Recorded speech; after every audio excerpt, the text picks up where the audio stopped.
Saudara, kita beralih ke informasi lainnya. Kepolisian Resor Nagan Raya melaksanakan penertiban praktik tambang ilegal tanpa izin atau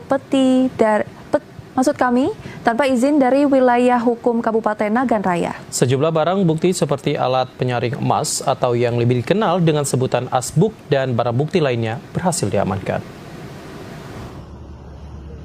Polres Nagan Raya bersama TNI dan pemerintah di kabupaten tersebut melaksanakan penertiban di sejumlah kawasan yang dinilai rawan aktivitas tambang emas ilegal.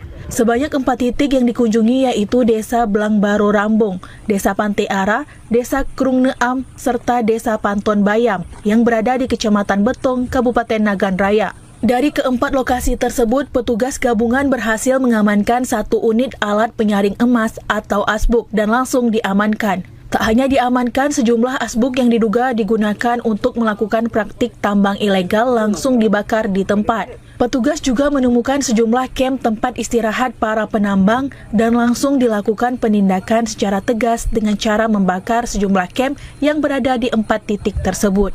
Kabag OPS Polres Nagan Raya Kompol Raffi Darmawan yang hadir langsung memimpin kegiatan tersebut menyampaikan bahwa kegiatan ini merupakan bentuk kehadiran negara dalam menjaga kelestarian lingkungan serta menindaklanjuti arah pimpinan untuk tidak mentolerir praktik tambang emas ilegal. Temuan kita di lapangan aktivitas tambang kita lihat sudah terhenti. Yang ada kita temukan di lapangan tinggal asbuk paling ada untuk tenda-tenda camp tempat para penambang beristirahat. Himbauan dari Polres begitu juga dengan instansi terkait, mari kita sama-sama menjaga lingkungan kita supaya tidak terjadi dampak yang sudah terjadi beberapa waktu lalu. Diharapkan dengan adanya kegiatan ini dapat menekan aktivitas tambang emas ilegal di Nagan Raya, sehingga lingkungan tetap terjaga dan dapat mengurangi risiko terjadinya bencana alam, khususnya di Kabupaten Nagan Raya. Dari Nagan Raya, Aziz Saputra, TVRI Aceh melaporkan.